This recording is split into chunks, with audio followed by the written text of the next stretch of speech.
Welcome, Spartans, to Halo TV Plus, part of Evolved, your home for Halo. I'm your host, Oran, and on Halo TV Plus, my guests and I recap Halo's original television show, Halo the Series, and discuss its content and unique canon within the Silver Timeline. Joining me again to discuss Season 2's finale, Episode 8 Halo, is Nathan. Welcome back to the show, Nathan.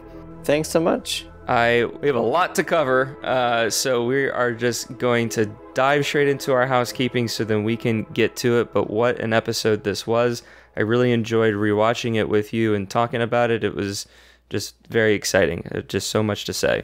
Absolutely. If you're a returning listener, you already know this, but thank you for joining. Halo TV Plus produces 2 podcast episodes to accompany each Halo the Series episodes. This is the analysis episode where in a moment Nathan and I will highlight key scenes from the episode Halo that we believe need further analysis, which is basically the whole episode. We will discuss characters, motivations, choices that the showrunners made, where we left off at the end of the season, and so on and so on. Earlier this week, we released our commentary episode where we discussed the whole episode while watching it. If you missed it, we recommend listening to that episode first before listening to this, but it's ultimately up to you. Halo TV Plus is part of Evolved that hosts other Halo podcast shows like Podcast Evolved, HCS Pro Talk, Mission Debrief, Builds of Blocks, and Halo Book Club. You can learn more about each of those shows on our website, evolvedhalo.co or halopodcast.com. Evolved also hosts another show called I Would Have Been Your Podcast, which is a Patreon exclusive podcast for our subscribed patrons. If you are not a patron and want to learn more and what it means to be a patron, you can go to patreon.com/HaloEvolved to learn more. Patrons receive a variety of exclusive rewards such as early episodes, access to our original 18-song soundtrack, unique swag, access to our private Discord channel, and more. Shout out to our current subscribers. Thank you guys so much for supporting the show every single week. You allow us to keep going and to branch out on multiple platforms as well. Thank you. All right. Now, I missed the little synopsis, so to kind of just lead us in to our first topic. The synopsis of Halo is the climactic battle for the Halo begins. John makes a fateful choice. Soren and Quan undertake a rescue mission. Halsey and Miranda unleash an ancient horror. Season finale. It was directed by Denny Gordon, a runtime of 54 minutes and 4 seconds, and it originally aired on March 21st, 2024. All right, Nathan, we have a lot to talk about. So many things happened in this episode. Where should we begin? I think we should probably start with the flood, because that was kind of the biggest, kind of not surprise, but I think one of the most important plot points of this episode, just with knowing the core canon lore and how big of a thing that the flood is. If you had told me when we started season 2 that we were going to end with the flood in this season, I would have been shocked. So it's kind of cool that we've gotten that far and going to get closer to really having the characters understand what the Halos are for. So I think we should probably start with the flood. Yeah, it's a pretty good starting point. That kind of makes the most sense now that I think about it. So, yeah, speaking to your point of if we knew from the get-go, I think I even talked with my first host, which I'm blanking on, was either maybe Steve or Colin, or no, I think it might have been Ian. Was episode 1. I'm not sure because I did both of them back to back because they released the same week.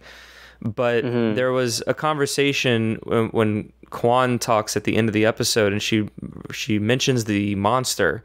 And I was talking with whoever that host was, and it was like, yeah, is she referring to the Covenant or is she talking about the flood? But like, we had no inkling of an idea of the flood at that point of the show. And now to kind of see it come all the way back around to that actually being what she's referring to, and that is what is released, and it's here, and it's a present threat. Yeah, it is a little surprising, and it had to happen at some point, right? Like you said, the flood is a critical part of the Halo canon, and really the basis for the existence of the Halo rings. So it is natural that the show would touch upon it. So yeah, I guess we talked about it a little bit in the commentary, but how did you said that you enjoyed the interpretation of the flood sort of being brought into the show. You just kind of wish it was a little bit more gruesome and it was kind of less human, more flood type of a visual, more like the games. You want to expand on that at all? Yeah, like I feel like the parts where I liked the flood scenes the most were the parts like in the jail cell where there's like tentacles sprouting out of necks, and like that kind of level of just like essentially when the host becomes unrecognizable.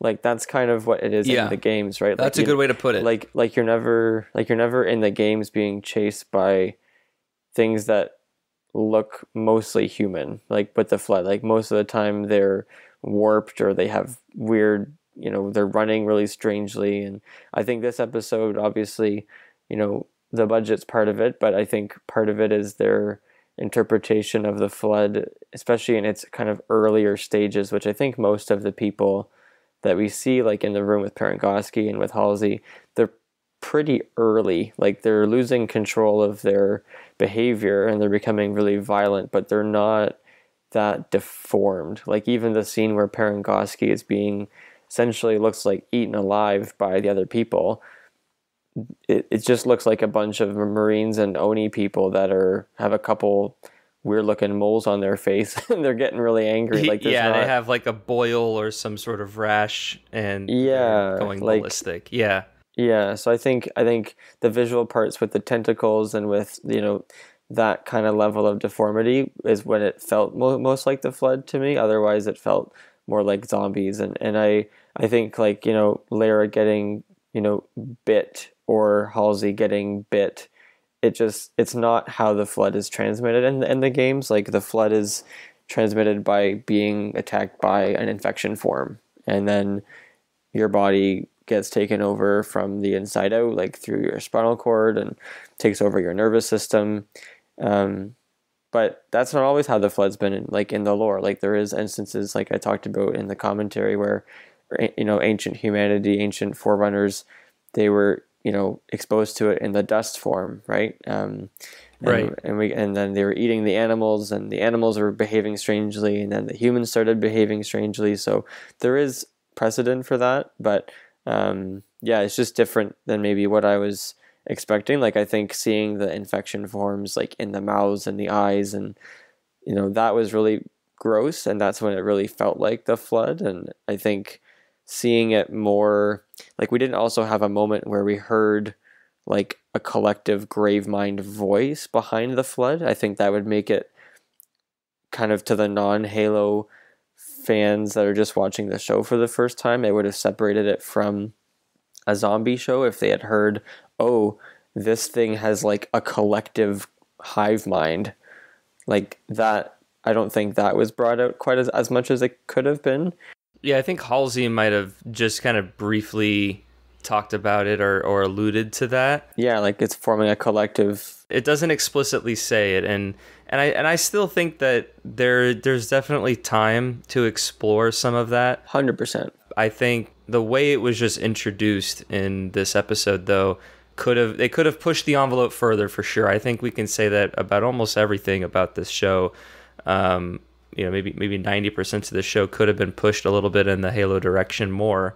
But yeah, to your point, like I agree that when the humans are more deformed, it just kind of gave us a little bit more of that, yes, this is the flood, creeped us out a little bit more. The kind of mannerism and twitching and neck whips that the actors were kind of doing really sold to like that this thing is taking over their body. I hope down the line we get to the point where instead of it being a kind of a Marine with like a tentacle, it's like this body of deformity, and we get like a little bit of the uniform showing through. Mm-hmm. That's kind of a little bit more close to what like the game models are. Mm-hmm. So yeah, I have a lot of optimism for where kind of they can take this, and now that it's in the universe, they can then expand on it. Yeah, I think my biggest question is like, okay, it's fine that they're doing the flood on Onyx, even though that's not part of the core, because this is its own timeline. But like, now we have a flood-infested surface of a shield world, and I think that they could still do the Shield World thing because they saw the Forerunner city. Like, it's definitely still possible for them to go back and my thought was, is this going to turn into like Onyx being destroyed like it is in the books, and that will wipe out the flood there? I don't know, but it's definitely interesting to have the flood on a different planet than the ring, because now if there's going to be flood on the ring, we're going to have flood in two different locations, and we'll have to figure out how to deal with that. Yeah, and I feel like we could utilize that city that they introduced in the last episode as like a refuge or something, or that's where they go to learn more about the flood, because I think Miranda is really the only character left on Onyx. I guess Anne Halsey, who's in a cryotube, but Soren and Ackerson, Kwan and Kessler, they all get off.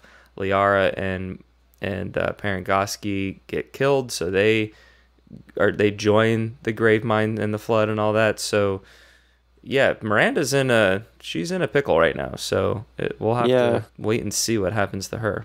Yeah, that was definitely a big cliffhanger and something that I can't. Yeah, like, how could she get out? I don't know. Yeah. Unless Sentinels arrive or something, right? But it'd be interesting to see where they go with her for sure. Yeah, actually, I completely didn't even think of that, but that's true. There could be some sort, because the Sentinels get deployed when there's an outbreak on the Halo as a means to clean everything up. So that could be Onyx's protocol, being that it is a shield world, and that'd be very interesting. That's a pretty good thought. And it's like the Eagles are coming, except it's the Sentinels. Yeah, it's the Sentinels are coming. Yeah, but no. Overall, like I said before, not having thought that we were going to get this far into the flood, even though it could be better, I think it's still awesome that we got it this season, and it wasn't just like a tease for next season. Like, it went there, and it didn't have to. I agree, very much so. Yeah, I'm glad they just say, hey, we're not gonna tease the flood, we're gonna give you the flood, and it left. Yeah, they kind of teased this last episode, so to speak. So, no, I very much agree. I think it really delivered.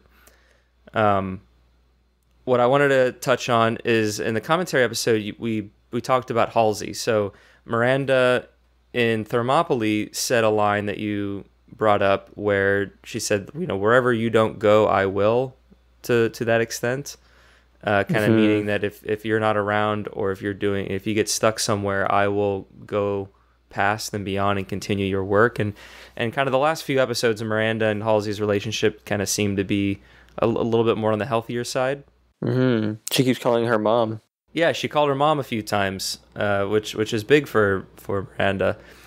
And so Halsey gets infected, and she gets thrown into a cryotube, and Halsey and Miranda basically says, this will slow down your infection, and I won't stop, and I will save you. Just give me time. So that's kind of eluding her to find a cure, and I feel like that's kind of a typical thing to say if anyone was really in this sort of predicament. But as we know in core canon, there isn't a cure. The only sort of inkling of a cure that we have is Sergeant Johnson, who is effectively immune, but that's just because the flood senses his cancer, and so it's not anything that he has. It's just they don't want to infect a weak host, I guess, or an ill host. So do you want to talk about that anymore? Do you think that's a path that's Miranda's going to kind of go down? Do we see Halsey again, or is this kind of a way to kind of write her out for a season or so? I don't know.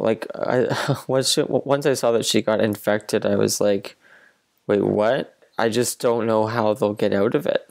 If there is a cure for the flood in this universe, then the Halos are irrelevant. Yeah. The whole point of the flood is that there is no cure, and the only thing that you can do is to kill everything in the universe. So I think Miranda is I think there's probably a cure. I'm going to try, but yeah, she's probably optimistic. Yeah, and so what do? Do they wake her up and cut out that part of her neck and try and stop it from spreading, or like did they wake her up? And I don't know, but it was definitely a shock to have Halsey be infected by the flood, because that is just something that is so, yeah, just extremely different than what I was expecting, and I'll be just very curious to see how they're going to handle it. There's no frame of reference for it. Yeah. No, you're right. You're right. I think it's her kind of just being optimistic is kind of how I interpreted it. Yeah. Because that's kind of what I feel like you would do in that situation. You know, almost like Soren when he saw Liera's infection. He was like, we can fix this. It's like, that's kind of the natural sort of response. You don't want to accept what the reality is that that leads to death and all that. So yeah, I wish we got more of Miranda just earlier in the season. So I kind of like the prospect of her having a little bit more of a critical role, dealing with the flood and maybe trying to find this cure, or just being in Onyx, because I think there's a lot to be discovered about Onyx that the show hasn't really tapped into, that Miranda can kind of be the vessel for. And so I kind of like how that was being framed. Yeah, it's definitely interesting. Now that I think of it, though, I wonder if there could have been even just like if, here's how I think, I think we'll get to the monitor stuff near the end, but there could have been more, I think, even like a one-liner that connects the fact that Halo is the solution for the flood. Because in the show, they know that Halo is a weapon. That's all that they know. I think there could have been like I don't know how they could have done it, but it could have helped the viewers, because, you know, I have friends of mine that are not fans of Halo, and they're just watching the show, and they're like, what the heck is the Halo? And they still don't know. And even by the end of this season, we still don't know what the Halo is. And if they were doing like a flash forward, it could have been almost that moment where Cortana was like, oh no, no, like, this is not just a weapon, this is meant, like, you know what I mean? Like something like that could have kind of explained that. Yeah, that would have been interesting. Because I think for people that are not Halo fans, they still have no idea what a Halo is just based off of the show, beside that it's a weapon. Right. Well, I mean, we don't really learn what the Halo is until halfway through the game when Cortana 100%. Explains it after she gets uploaded. So I feel like I would want to see more of Chief and Cortana learning about it instead of just like an end episode sticker. But hopefully now that they're actually on the ring, that can be something that is explored, and they can go into the depths of the ring and see what it is, and Cortana can learn what she learns, and then they're dealing with the flood of it all, and McKee is this constant force of wanting to activate, because I mean, McKee is basically the Prophets at this point. Yeah, they were kind of missing this season. Yeah, they were not in the season really at all, and so she is the window character to the Covenant of someone who wants to complete the great journey. We'll kind of just have to wait and see, I guess. Do we think that the Prophets were on the fleet that was chasing McKee? They could be. Yeah, we might have gotten a scene of that, of them wanting to pursue that. Yeah, I think actually there's like a very momentary shot.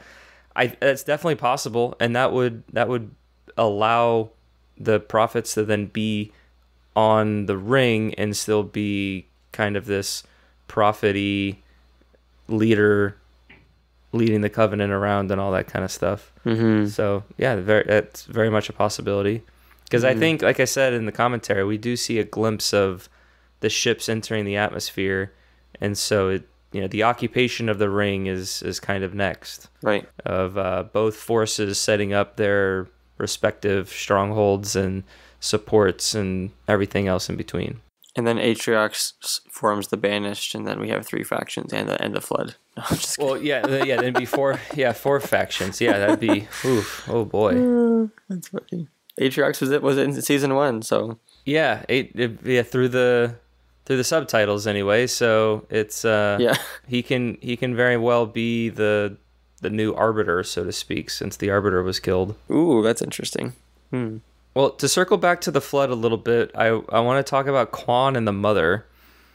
We've been hinting at this for a few episodes now. When I talked about it with Krista on the Ilaria episode, and when you and I talked about it on this episode, it seems that this Mother character is like a Gaosh to Quan, as like an an ancient human that has imprinted themselves into current modern humans, and they're able to speak through them with the histories of ancestors and things like that. And they sort of kind of set that up in season 1 with Quan, but it just hasn't been really explained well at all.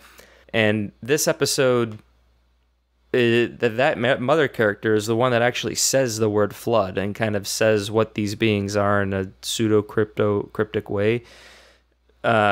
And so I just want them to just push that more, because I feel like that wasn't pushed enough, and that's part of my frustration and maybe other people's frustration with Quan throughout the whole season, was that her first interaction with this character is halfway through the episode, where and she hears of these stories of the monster and is in the cave with the stars and all that, and she knows of it. So I feel like you can allude that she's been visited by ancestors, maybe not this certain character, because she was like, who are you, and all that kind of stuff in the Ilaria episode.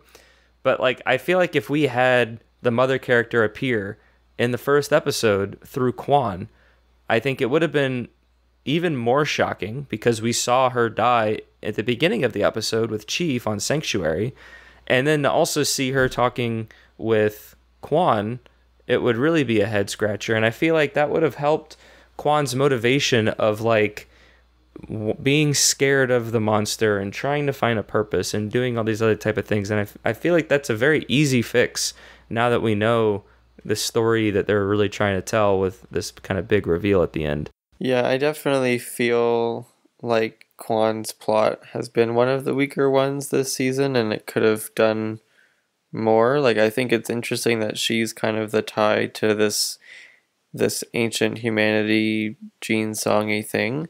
I still have so many questions. Like, why it seemed to me that this mother character was a real person on Sanctuary, for starters. Like, everyone saw her. It wasn't like it was a vision. Like, Chief saw her, the Marines saw them because they're like, Chief, they don't want to leave. Like, they were visible to everyone on Sanctuary. But then whenever Quan sees her, it seems to be someone that only she can see, like on Ilaria at the fire, right? So is it like, yeah, and to me, are they maybe doing it that, like, whereas in the mainline lore, everyone has a different gene song, like, Chief might have this guy, or, different people have different humans within them, but in this show, could it just be that, like, she is the representative for everyone? Like, she represents ancient humanity, and that's why multiple people have seen her. I don't know. Or are they, like I said, are they going to make humans and Forerunners related again, like they were alluding to in the Bungie days? Because there was that door where Halsey and Miranda are underneath, and they said in this one they had the genes of humans, in this one they had the genes of Forerunners, and so are they, yeah, I don't know where they're going to go with it, but it's interesting that they're not touching on some of the more like basic Halo lore things, but they're jumping into gene songs. Like, that's yeah, that's like that's a lot, right? And it's very cool. That is the very hard sci-fi aspects of the whole Forerunner mythology. Yeah, like, we didn't do that for the first 5 Halo games, right? Like, Halo 1 to 3, ODST, and Reach had nothing to do with that. It was a very 343 Halo 4 thing to do, which is fine, but yeah, it's just interesting that they're jumping that far into the nitty-gritty of the ancient history of stuff, but it's interesting. Yeah. I just feel like they could have laid a few more breadcrumbs. Yes. To kind of allow us to care about Quan a little bit more. Yeah, absolutely. Because I can't speak for the whole community, but and if you listen to all the other episodes of this podcast, I had a very up and down feeling with Quan throughout the whole season. I was fighting for her. I wanted to like her, but I just couldn't, and got frustrated with her on one of the episodes, our last episode, actually, when she like just imagine if, like, all you needed was that mother character to say, like which one. Like, Quan can be looking at the thing, and then that mother character is and be like, all she can say is, which one. and then she picks it, and then it's like, okay, so there's some sort of connection there that we want, but we had no context, and so I just think that woman, that character and actress should have just been peppered in a few more times, and that would also help justify Kwan's, like, it could justify her assassins, it can justify her gun skills, and like how she can drag Vanek across the ice. She has, so that's kind of, this episode does help, but I feel like there's still work to be done to make Kwan, but I think there's been some steps in the right direction. Yeah, absolutely. So lastly, we have Parangoski and Liara. There are two victims of the flood. Halsey's also a victim, but her fate remains unknown. Parangoski, I have no idea how she would get away from that. And Liara seemingly, is bitten or infected, and so she kind of had her goodbye scene. So these two characters, like, we talked about Liara in the commentary episode, that really moved us, and it was pretty moving and sad, and all the emotional feels and motivation for Soren. Were there any sort of feelings towards Parangoski at all when you watched the episode? I'm okay with her. See, it's funny, right? Because I'm not the most okay with Halsey getting infected, but I'm okay with Parangoski getting infected. Like, I think that Parangoski is purely a extended lore character. She's not in any of the games, right?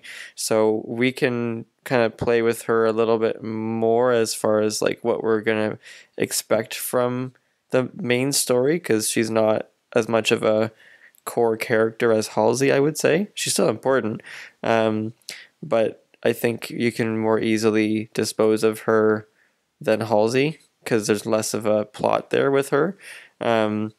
But all that to say, I think, seeing her face of horror was great, because, here she is. She's been this sort of villain within Oni that we all know from the books and from everything. And she was a good character. She played a really good Parangoski, especially in the last few episodes where you saw that she was really not caring about anything besides what she wanted, which I think was great.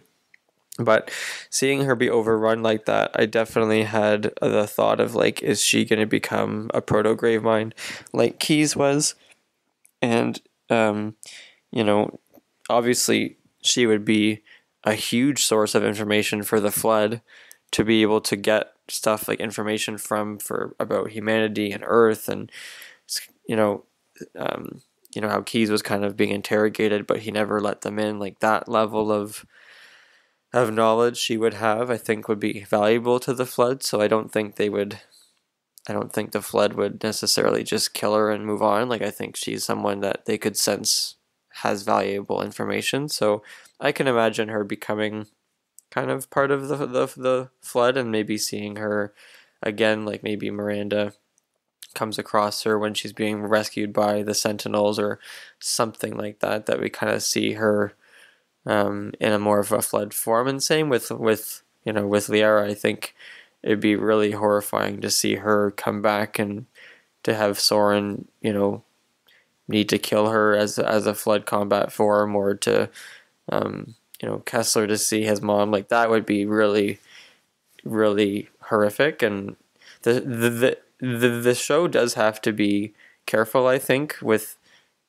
like the level of horror that they're going to jump into, especially for non-Halo fans, because there's some people that would love the sci-fi but hate the horror.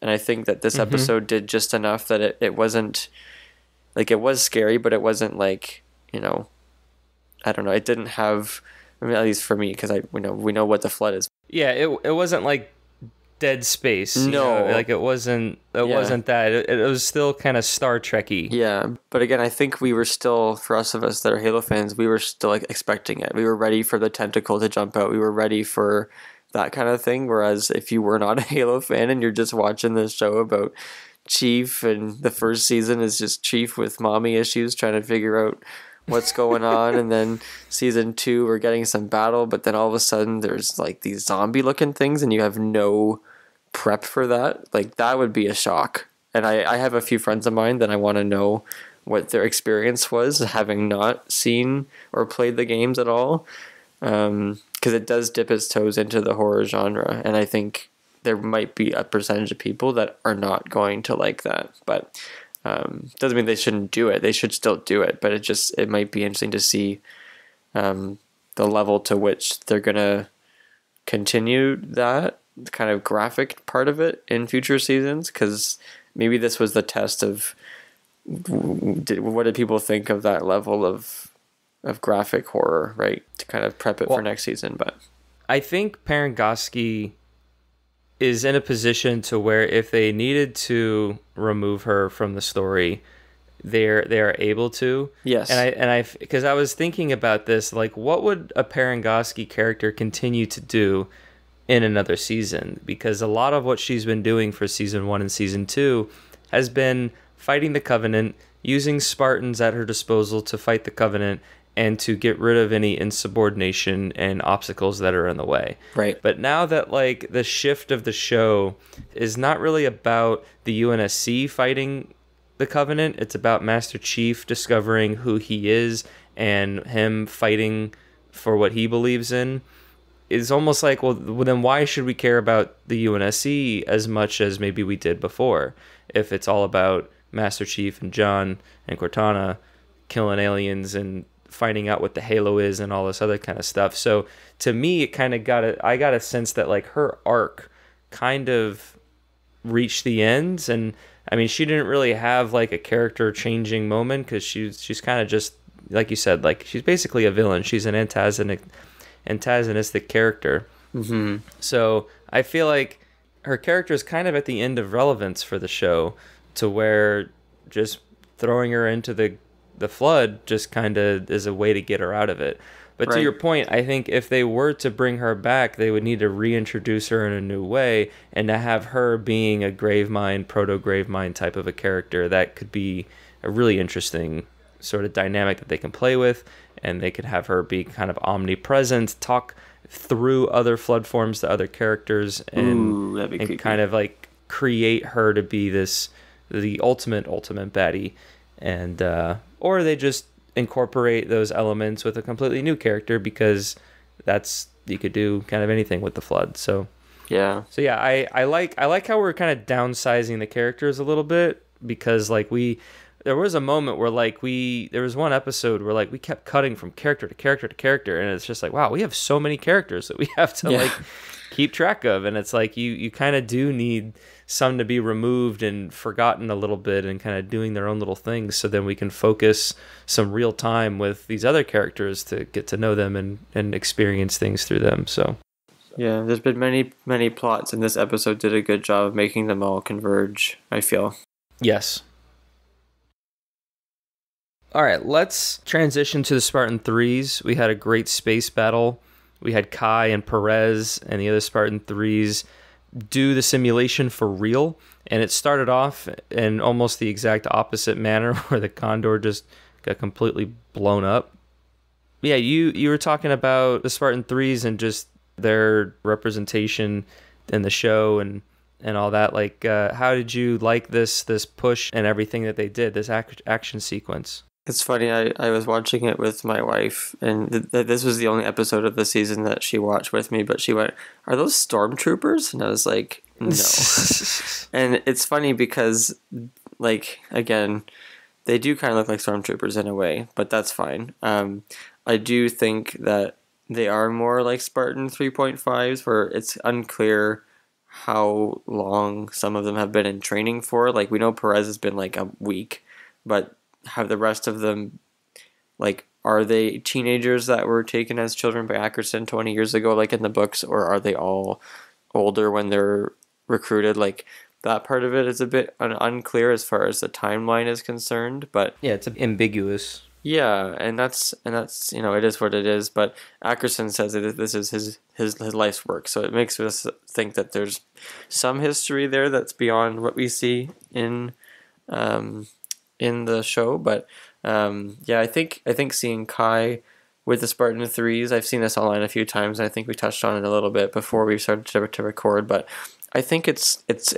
nice to have Kai, having that relationship with the Spartan Threes. I just don't know if she has earned the level of closeness that the show seems to think that they have, because Yeah. like, and again, I wish there was timestamps on every episode, but it's been a very short amount of time that Kai's been with them, and it's not like 20 years with Kurt. So I think it's not as impactful that she's like willing to die for them. Like, it's still heroic, it's still self-sacrificing and all that, but I don't think it would. I think it hits less hard knowing that she's only been with them for a short period of time. But I think seeing them battle together, like the action sequences were awesome. I think when they were on the Covenant ship, I do wish the Covenant ship had been, it's again a minor little thing, but I wish it had been more purple. Like, I think it was very like blue-gray. I made that note as well. But I think if it was like purple, it would have felt a bit more Covenant-y being on that ship. But I definitely do. Like I said, the Needler dual wielding was awesome. I like the Covenant carbine. I wish we had seen Kai do a little bit more Spartan-y things, because she seemed to just kind of always be on her back leg, falling back constantly with the Spartan Threes. But seeing Chief come in that moment, and all the flying through space shots were just so good. Like, they just looked so good. There were so many moments in season 1 where I just was like cringy, like that kind of uncanny valley, or just like, this isn't right. I don't know, right? But this season, I would say there was very few moments where I felt that way, and I think that just speaks to the art style and the shooting style and the special and visual effects. Like, I think they just did a really, really good job of that this season, and there was never a moment where it didn't seem real. Like, it all was shot very, very well, and I think they did a really good job with the space stuff, like the sound effects, how it's all like super quiet when she's floating through space, like bumping into her dead comrades on the way. Like, that whole scene was, I couldn't have asked for much more out of that, I think. Yeah, it was very well done. It was very, like, I think necessary. I mean, you would expect, the season finale to kind of throw a lot of money and special effects and action sequences in a show like this. So they definitely delivered on that front. And yeah, we obviously want more of it, because that's the part of the show or part of the game that we were really drawn to, and that's exciting and all that. And to see that represented is just awesome. So I agree that, like, Kai could have, or we could have seen Kai maybe with the Spartans longer, or there's a bit more of a time jump that kind of happens. It's hard because of the way the show is put together, that you don't really have a time jump. I mean, I guess you just could have, and if they maybe had a title card that illustrated that a little bit more clearly. But yeah, I think it's kind of hard, because I think they probably thought of the whole Kai being Kurt thing. Like, I don't think they could have, because again, in the lore, Kurt was taken like 20 years ago, right, when you get to the time of Reach. So they couldn't do that, because they already had Kai and Silver Team in the current day. So you couldn't really just like rewrite it that she's been with them for 20 years. Like, I get that they did as well as they could with the timeline that they had, and that was still good to kind of call back to those kind of plot lines and tropes. But yeah, I think that's what I would say about that they did about as well as they could have with wanting to replicate some of those things while being constrained by the timeline that already existed from season 1. Yeah, it still left me emotionally attached to Kai. I mean, just because we've seen her go through so much over these last 2 seasons, and I was, fighting to not want her to get killed, and I still think it's a bit open-ended. They do have a beautiful final shot of her floating in space, so, like, we'll see what happens, but, plenty of Spartans survive crazy things, so you never know. And you have Perez as well, who survived with a very critical injury, and I want to see more of her. I think she's had a great character arc over the season, and you definitely see her attachment to Kai at the end there when she runs to the cockpit of the Condor and sees her sacrifice. So it'll be interesting to see how that moment kind of compounds on her going forward, and how that might instill some more responsibility or determination to continue fighting and continue pressing into later seasons. So it's I liked how that whole sequence kind of concluded, I guess. Like, we got the action bits, we got the foreshadowing in the other episode, but then like the aftermath of it all still felt very satisfying. Yes. I felt with Kai and Perez in particular. Yeah, and now that I think of it, like, I think we've always thought of Kai as being kind of the curt figure. Definitely, I think you could make a comparison to George from Halo Reach, where he's, sacrificing himself to blow up the supercarrier. I think that's an interesting parallel. But what just came across my mind too was to Samuel from the Fall of Reach book, because yes, right, like, she stayed behind. She knew what she was doing. She sacrificed herself. Chief kind of, they were teammates, and Chief left her, to do what she needed to do. I think that would be an interesting parallel as well. But also to Samuel to Perez, because in the books, I'm pretty sure Samuel, like, at this time, I think that their armor wasn't perfect. So his armor got broken, and they couldn't patch it, and that's why he couldn't exfil. That's exactly right. And then Perez, they could. So that's just an interesting comparison too. Yeah, and it kind of, you kind of see this underlying thread between all of these Spartan sacrifices, that they're getting thrown in these impossible circumstances, and at some point something's got to give, and and that's just what they do. Spartans, like Kai says, Spartans never die, but I guess they do. But it's not that they die; it's just that they continue fighting, and they go to their last breath, and they give everything that they have, as opposed to just kind of cannon fodder and stuff. So very, very great heroism in this episode, and I'm curious to see who continues on, and what they push through, and what they go through, and the next obstacles that they have to face, specifically with Perez, but if Kai or whomever. Yeah. So then at the last 15 or 20 minutes, we land on the Halo. Woo! It's about time. Yeah, so it's about time. We're 45 minutes into our episode, and we finally got to the Halo. So, we talked about it on the commentary. We think it's Iceland that the filming crew went to film at and get these beautiful shots and throw some vis effects to give it the Halo effect, if you will. And I think, even when they first revealed the Halo in season 1, and the artifact kind of visual mental transportation was still very like ethereal and visually stunning, and now that we're like actually there, like it feels like Installation 4, it feels like Installation 7 and 5, the ones that we've been on, like it. I can't wait to see more of this environment, and even the Forerunner architecture that they incorporated.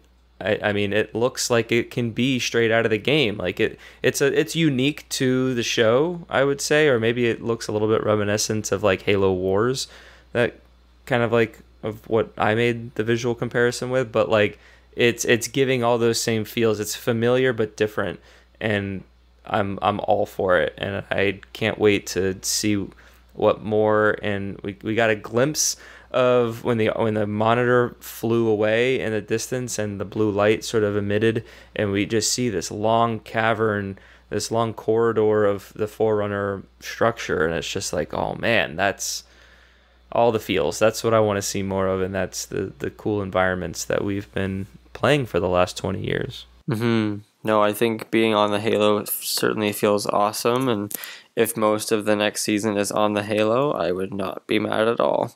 I did just look up where it was filmed. It's actually filmed in Italy. Italy, I know. Lago del Predel. Yeah, I looked it up because there was a post on the Paramount Halo's Facebook page that talked about how it's not CGI, it's really just that pretty, and they named the name of that lake, and it's in Italy. So That's interesting. Wow. But yeah, no, I definitely agree. Like, I think the fact that I think most of the other Halo shots that we've had so far with those kind of dreamlike sequences have pretty much probably all been CGI. So to really see like a physical environment that doesn't look made up, I think was really rewarding, because I was worried that it was just always all going to be CGI, because that's how it had been so far. But I definitely think being there and seeing the Forerunner architecture and the spires and all of that, with the music when you looked up at the ring, like, yeah, it felt like we just got out of what was it, the Bumblebee that you crash in Halo CE, and you're getting out looking around for the first time. Like, it definitely felt like that. And for the most part, Chief kept his helmet on the ring, and I thought that was nice too, because there was so many actually moments that you can see things in his visor, and you can see, yes, you can see the Arbiter running at him when he's in space. You can see the Halo ring in his visor. Like, I think that those little things, it's just so perfect. Like, it's cinematic, it's meaningful. And just seeing, I think Chief's armor in this season is a big step up as well. I will say that from like a props perspective, like costume design, like I think they just look better than season 1. So yeah, great to see him there, and his fight with the Arbiter was, just awesome, and I think it opens up the door for there to be a new Arbiter moving forward. And now that we know kind of what an Arbiter is, I think it's definitely a cool set piece to be, and I'm sure it was awesome to film there too. Just a beautiful environment. It must have been really surreal for like someone like Kiki Wolfkill or anyone else on set that's a fan of the games, to kind of see that environment actually being like filmable. Like, like I just imagine like, that set of them with the Forerunner structures, like I'm sure some of that, like the repository, or the like where they press their hand against to that console, like that I'm sure was a physical element that existed in the space. And so to see the beauty of Italy and have that incorporated in there, it must have been just so surreal to kind of see it in real life. So that's just so cool. Yeah. I'm curious to see what happens with Chief's broken helmet, because like I don't really think he would be wearing that. It'd be just so weird if he wore that constantly, where we only see one eye. Like, I mean, it was a cool visual stinger at the end there, but I'm curious how they're gonna deal with that going forward. Flood infection form just jumps at his open eye. Yeah, right. So, but who knows? We'll see what that becomes. Yeah, it's very like, I think the Arbiter's fight with Chief, like I've seen the comparison made online a lot to Chief's fight with Locke in Halo 5. Oh, okay. With like Chief getting his butt handed to him and getting punched, and like kind of, the hand-to-hand combat, because we see a lot of like gunplay and stuff like that with the Chief in the games, but not that much hand-to-hand combat, I would say.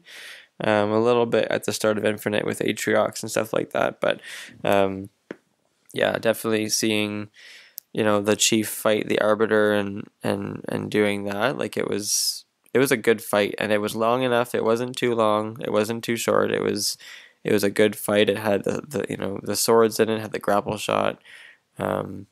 I thought it was a satisfying end to that Arbiter's plot, because I think we've been waiting for that moment, and I think seeing that actually happen, and I still don't understand Maki, but I don't know if we're meant to. Also, how can we finish this entire season and get no explanation of how she didn't die last season? I'll just say that now, because I was waiting for like a 1-minute explanation of that in this episode, being like, this is how I'm still here, or like whatever. But no, like that's just gonna be retconned, and we're just gonna move on. And like I wish there was something. I wonder if there's a shot that we might have missed in season 1 where an elite goes to pick her up or something. But like I was expecting, because the Arbiter has such this connection, like her and the Arbiter, like I was curious if like maybe the Arbiter would say like, I saved you, so to speak, and like kind of alluded that like it was him who believes in her as the Blessed One, saved her at that battle at the end of season 1, and that's why they're on this quest of redemption. It's like, well, both of them, you know, survived that encounter. Now the two of them need to get the artifacts back, or else they will be shamed and all that kind of stuff. And that to me makes the most sense narratively, but it, unless I missed something, it wasn't really conveyed. I had to fill in the spaces with my head canon to kind of make that work. Yeah. And it's like, okay, but I mean, but again, like, why do we need that to be explained to us at the end of the season? Like, why not? I think I mentioned this, that like we should have seen McKee from the beginning. Like, if we had her steal the artifact at the end of episode 1 or 2, and then the next episode her and the Arbiter are talking, and we get some stakes, we get some emotion, we get some character, and then we understand why they're doing what they're doing, and then we get the Battle of Reach, instead of her just looking off at Chief and being like, oh hey, I'm here, and then disappears in the shadows. Like, it's just I still love you. Anything, you know what I mean? I still love you, but I have to go. Because there's the whole thing where she's like, if I touch the artifact, nothing happens. I don't see him, and it's like what is your beef here? Like, yeah, the one thing that I did kind of recognize only when I rewatched Thermopylae for the second time was the fact that she branded herself as an arbiter, right? With that thing, and it kind of paralleled. I noticed it because when she kind of, pulls down the top of her outfit to brand herself, on her back there's the scars that the UNSC gave her. Yeah. And so she's now like making a new scar, but she's choosing it, and she's like aligning herself with the Covenant. I thought that was an interesting parallel. Yeah. No, that's a good parallel. I didn't put those two together. Right. I just agree with her branding herself with the mark of shame, because she carries guilt and shame and dishonor that she wants to overcome. But again, we kind of like it just wasn't displayed. No. But I see what they were doing. Similar to Quan, I want to care more, but I can't because you're not giving me enough information. Yeah. Yeah. But no. I'm curious as ever to see how she kind of assumes some sort of god complex or antagonistic goal in season 3, because I feel like her journey, like Quan's, like you said, is a little rocky and kind of goes up and down, or bumpy, I guess. It's a bumpy road, a bumpy arc, and we get to where we get. So, or could she just become like, could she now fill the role of the Arbiter from the games, that she's like, her and Chief become aligned in their fight against the Flood, and now, do you know what I mean? Like, but like, what can she really do? You know, like she's just a random human that is a Blessed One, like, you know, and it doesn't have the backing of the Covenant really anymore. You know, she didn't control the hunter worms when she invaded that ship, but she was, in alliance with them. So the hunter worms killed all the Gladstone or whatever that ship was called. Yeah. But like, she doesn't have that type of influence over the Covenant anymore. So like, and if she's at opposition with Chief, like, the only thing she really could do, I guess, is have any sort of influence over the Monitor. And maybe she has an army of Sentinels that she uses. Or she aligns herself with the Flood, and then now she does things with the Flood. So like, it's really unclear kind of what her overall goal is, because she wants to activate the ring and all that, but again, she's not a force that is unstoppable. She literally can get shot, like, you know. Yeah, she doesn't have a physical prowess or, weapons training. She should talk to Quan. Maybe Quan can train Mamaki on how to be a ninja assassin, because, yeah, actually, Quan learned that overnight. That's what we're missing. The Quan McKee buddy cop. There you go. And then you make it a romance, and we're back to season 1. So there we go. Yeah, there you go. Oh man, but no, I McKee definitely knows what the ladies like. Gosh. Okay, that's another thing. I wish there was Johnson somewhere too. We'll get to that with season 3 predictions, but that would be cool. I am so happy there's not Johnson. Why? The moment you introduce Johnson, the moment the fan base criticizes it, and I know that's true. it's just like I would just rather it just only exist like you can't top season or Halo 2 Johnson. No. Halo 2 Johnson is so good.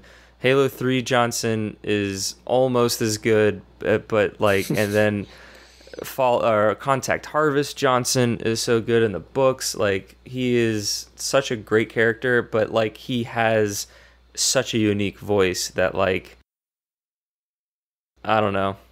Yeah, he's definitely a character that would be interesting one to introduce from a cultural perspective for sure.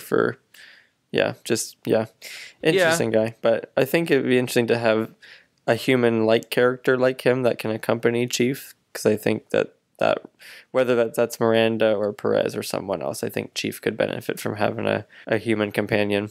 I agree with that, and someone like the what's his the pilot, Fernando Esparza. Yeah, Esparza. Yeah. Yeah. Someone like that. Yeah, you kind of a human character that can be with him. No, I agree, and they could very well do Johnson, but Johnson's just one of those elements of the canon that you just can't change. Like you need Johnson to be Johnson, like, and if they can do that, great. But I don't have the faith that they need to do it, because I don't think there's really an element to the show that is as close to a one-on-one core canon Silver Timeline comparison that it would need to be. Yeah, yes, that's interesting. But yeah, no, Aaron Gosky and Halsey I think are close. Yes, but they're not quite one-to-one, but they're probably the closest. Yeah, so. Agreed. All right, so let's chat about the monitor real quick, and then we'll start wrapping things up.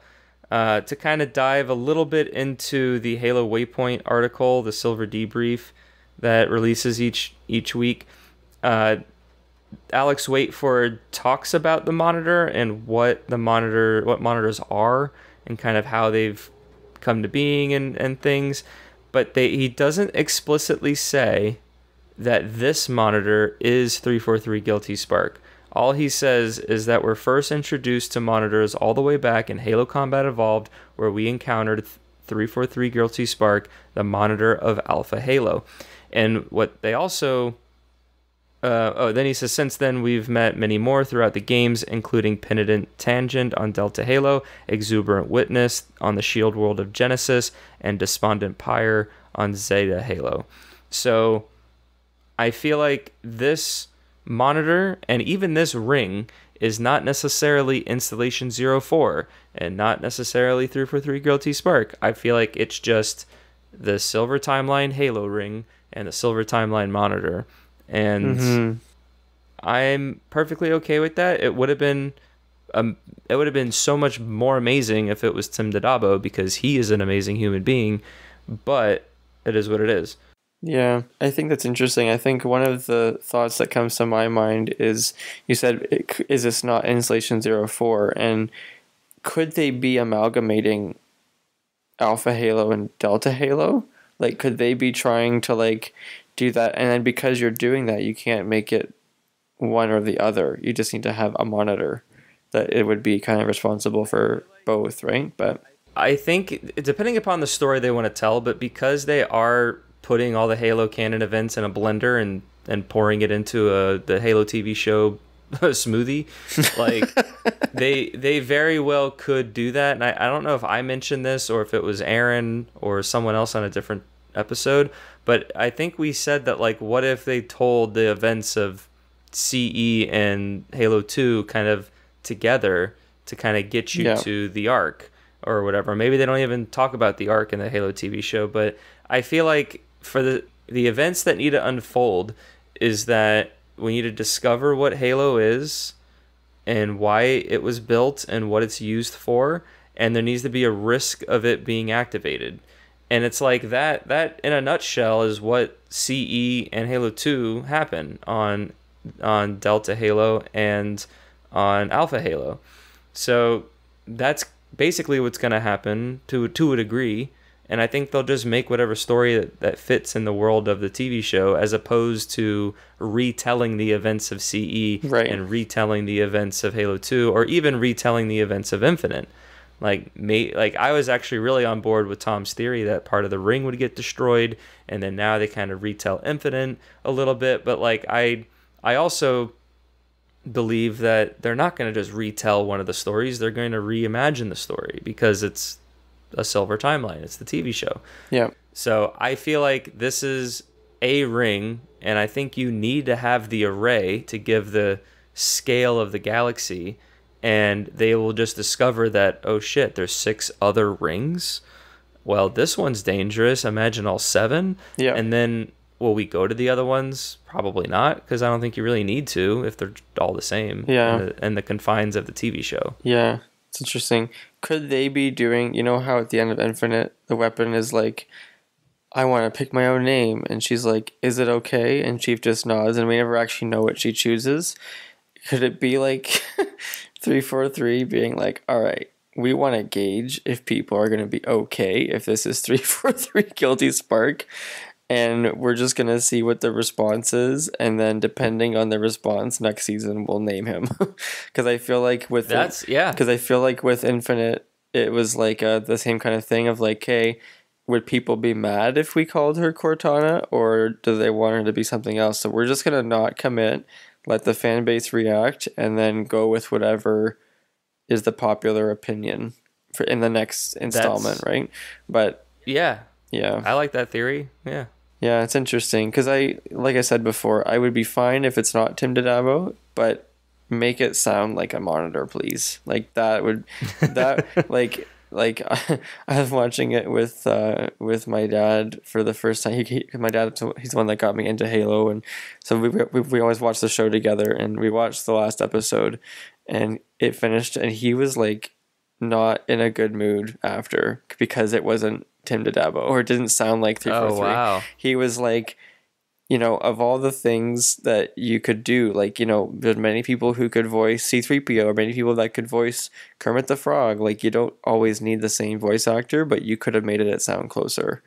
And I think he's probably right that it did just sound like a human voice talking, but every monitor that we see in the games always sounds slightly robotic, and they could have just added a filter to his voice that made him sound robotic and made everyone feel a lot better, I think. But yeah, and I feel like they might have made that choice to hide the fact that he was a monitor and keep it ambiguous, since that's how they did those flash forwards. But again, it's like that's another like element of why the flash forwards are not really benefiting the story. So. It didn't give me anything more. Like I wasn't actively thinking about it throughout the episode just because I saw it first. I would have been fine if it was just at the end. Like it would have been the equal same thing. Like I wouldn't have added much, but but I think having an unnamed monitor for now is fine, and it gives them time to think about where they would like to go. And I'm just very curious, like, did they ask Tim DiDavo and there wasn't an interest, or did they just choose someone else? Like, I'd be curious, right? But yeah, that could be a whole slew of things. Yeah, there could have been contracts, there could have been pricing, although I doubt they couldn't afford him. But there's a whole slew of reasons of why it could not be him, and this is just what it is. And maybe it will be next season, right? Because they changed Cortana's look. This is this season, so maybe next season they do commit and they bring him in, right? Like, it's not out of the question. Or maybe he's an Easter egg, and that monitor is talking to another monitor for a brief moment, and that one is Tim DiDavo for that one little scene, and it's like, this is a sub monitor. You know? Yeah. It's like how Peter Dinklage did the voice of the Ghost in Destiny 1, but because of scheduling conflicts and probably price and other things, they recasted him as Nolan North, and then now Nolan North is the voice of your Ghost in the Destiny games. So like it could be something like that. I mean, it could really be, a dozen different things. Yeah. So, but anyway, well, I think that hits think all the topics that we wanted to discuss for this episode. We have a few more minutes left, I think, before we hit our time. I want to hit you with this closing question, Nathan, before we dive into our kind of post-season episodes for the remainder of Halo TV Plus Season 2. But what do you want from the next season? Like, what do you think the overall direction of Season 3 should be, or what do you kind of want out of it? I think, continuing the trajectory that we're on is really all that I would ask for. Like, I think Season 1, it was not bad, but it wasn't like, this is Halo, right?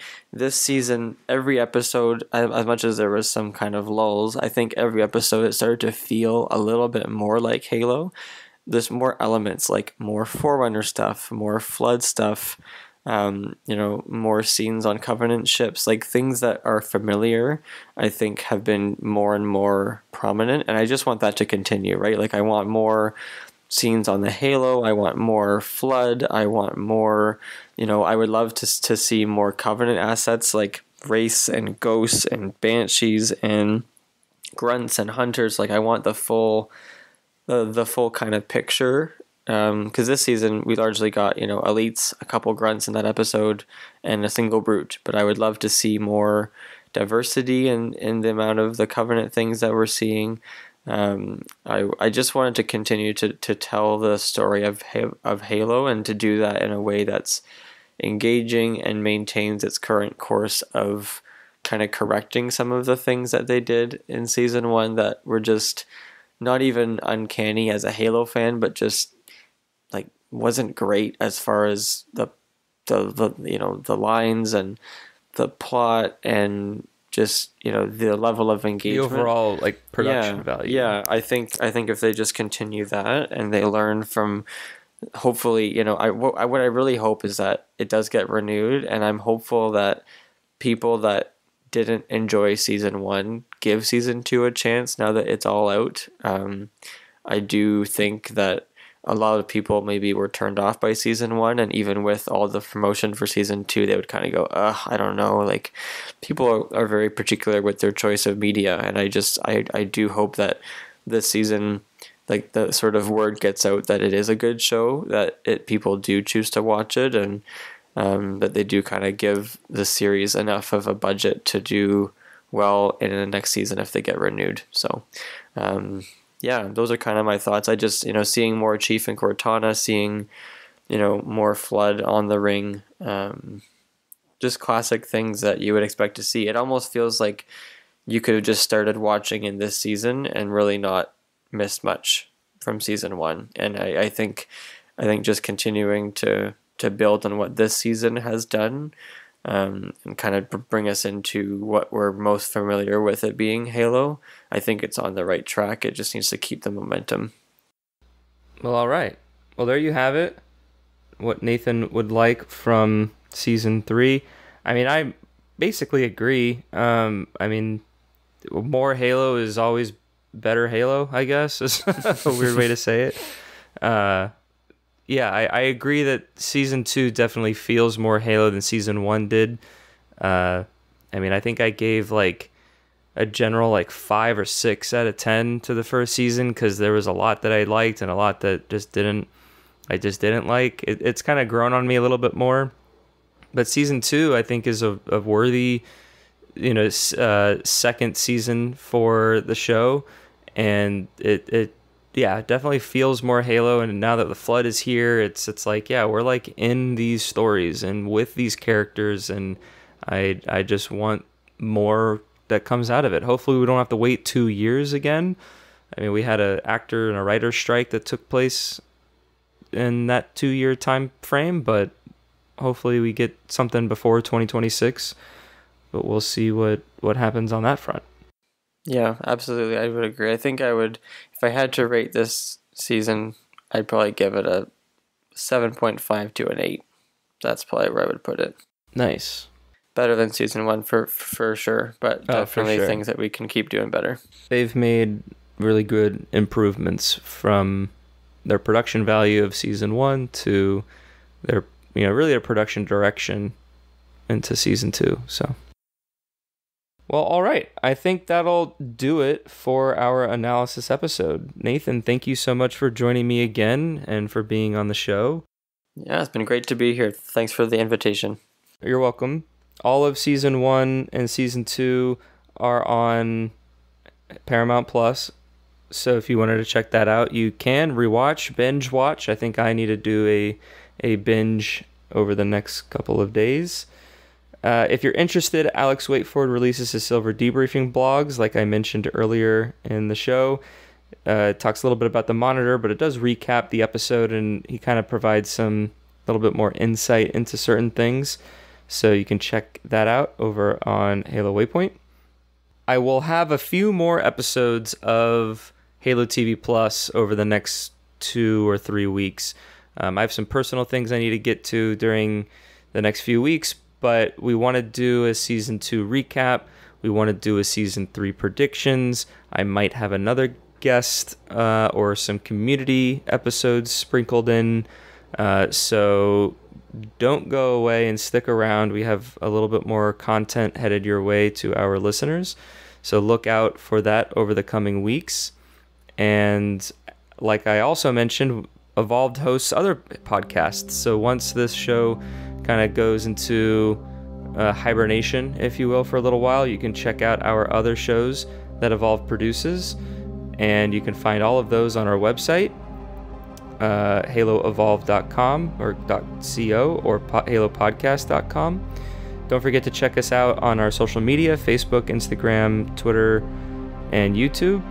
Once again, another special shout out to all of our patrons for supporting Evolved and making all of their shows possible. Head over to patreon.com/haloevolve to learn more. If you like this show, rate us and leave us a review. I greatly appreciate all the feedback that we receive to improve and tweak the quality of the show. And if you want to leave an email, you can email us at podcastevolved@gmail.com or a Google voice message on our Google number at 205-EVOLVE, which is 205-386-5833. And with that, I have been your host, Oran, and until next time, evolved.